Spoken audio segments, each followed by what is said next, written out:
Hello friends, welcome back to Neha classes.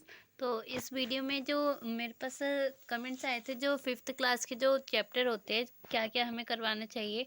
तो fifth class के जो बच्चे हैं मैथ में, हमें सबसे पहले जो है मोर अबाउट नंबर्स के बारे में बता देना चाहिए बच्चों को। और बच्चों को ये भी पता होना चाहिए, पहले तो होगी रोमन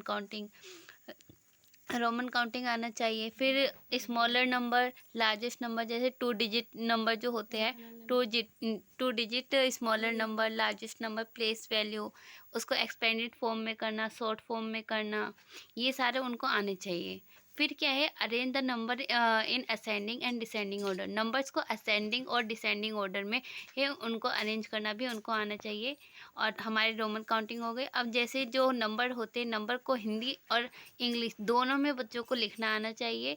फिर एडिशन हो गया, प्लस करना, माइनस करना, कैरिंग वाले भी, प्रूविंग वाले भी, नंबर स्टोरीज वाले भी, और मल्टीप्लाई हो गया, 2 डिजिट नंबर, 3 डिजिट नंबर।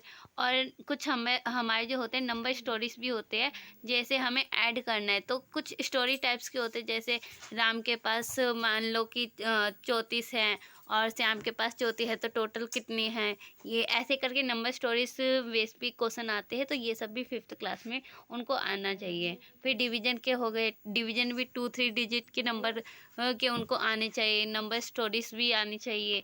फिर हमारे फैक्टर के बारे में बच्चों को भी पता होना चाहिए कि फैक्टर कैसे होते हैं, मल्टीपल्स कैसे निकालते हैं, प्राइम नंबर क्या होता है, कंपोजिट नंबर क्या होता है, और डिविजिबिलिटी टेस्ट। मतलब बच्चे को फिफ्थ क्लास तक में ये भी पता होना चाहिए, जैसे कोई भी नंबर दे रखा है तो उसके बारे में हम कैसे पता कर सकते हैं कि वो किस नंबर से डिवाइड होगा, ये उन बच्चों को पता होना चाहिए। फिर एचसीएफ के 3 मेथड्स होते हैं, बच्चों को ये भी पता होना चाहिए कि 3 मेथड्स कौन कौन से होते हैं और उनको किस तरीके से अलग अलग से सॉल्व किया जाता है। फिर हमारा एचसीएफ के बाद हमारा एलसीएम आता है। एलसीएम के भी थ्री मेथड्स होते हैं, जिसके जरिए हम इसको सॉल्व करते हैं। तो बच्चों को ये तीनों मेथड्स जो तरीके हैं ये आने चाहिए। फिर फ्रैक्शन जो होते हैं, फ्रैक्शन की टाइप्स भी होते हैं कई सारे, तो बच्चों को टाइप्स ऑफ फ्रैक्शन भी पता होना चाहिए। फिर जैसे एक क्वेश्चन आता है, कन्वर्ट इनटू इम्प्रॉपर फ्रैक्शन, हमें इम्प्रॉपर फ्रैक्शन में कन्वर्ट करना होता है। फिर arrange the fraction in ascending and descending, जो फ्रैक्शन होता है उससे भी असेंडिंग और डिसेंडिंग ऑर्डर में भी कन्वर्ट करना, अरेंज करना आना चाहिए।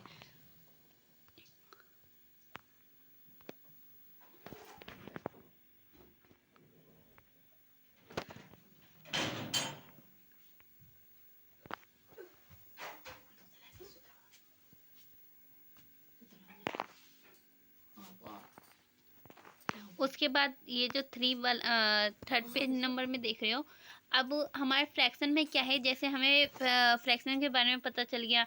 उसके बाद क्या है, दो फ्रैक्शन को हमें ऐड करना, माइनस करना, मल्टीप्लाई करना, डिवाइड करना, फ्रैक्शन के जरिए भी हमें आना चाहिए। फिर डेसिमल में भी हमें नंबर नेम, जैसे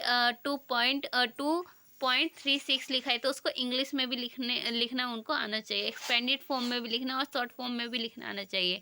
फिर कंपेयरिंग करना डेसिमल्स में कि कौन सा छोटा है कौन सा बड़ा है। फिर अरेंज करना चाहिए उन्हें, असेंडिंग और डिसेंडिंग ऑर्डर में भी आना चाहिए अरेंज करना। और फिर उनको जो है ऐड करना, माइनस करना, मल्टीप्लाई करना, डिवाइड करना, डेसिमल में भी आना चाहिए। फिर हमारा आता है बोर्ड मास के बारे में भी बच्चों को थोड़ा बहुत, तो जो छोटे छोटे क्वेश्चन होते हैं, कम से कम बोर्ड मास के भी थोड़े बहुत क्वेश्चन उनको आने चाहिए सॉल्व करने। टेम्परेचर के बारे में बच्चों को पता होना चाहिए, सर्कल के बारे में, ट्रायंगल के बारे में, लाइंस कितनी होती है, ट्रायंगल्स कितने प्रकार की होती है, ट्रायंगल बनाते कैसे कैसे, कितने कितने डिग्री का कैसे ट्रायंगल्स को हम बनाते, हम प्रकार से कैसे बनाते हैं, नाप के डी से कैसे बनाते हैं, टाइम, स्पीड, डिस्टेंस निकालना भी आना चाहिए। फिर एक होता है डाटा हैंडलिंग और टाइम, जो हमारे घड़ी होती है, जैसे 9 बज गए, 8 बज गए, इसको इंग्लिश में कैसे बोलते हैं वो भी, टाइम का भी डाटा हैंडलिंग करना भी आना चाहिए। तो ये सारे हैं जो कुछ इम्पोर्टेंस है। और भी कई सारे होते हैं, जैसे हमारे प्राइम नंबर हो गए, ये सारे होते हैं। एक जो छोटे छोटे चीज़ें हमारे फिफ्थ क्लास में भी आ सकते हैं। तो ये कुछ मेन टॉपिक्स थे जिनको हमें 5th क्लास के लिए इन्हें 5th क्लास के बेस पे इनको कंप्लीट करवा देना चाहिए।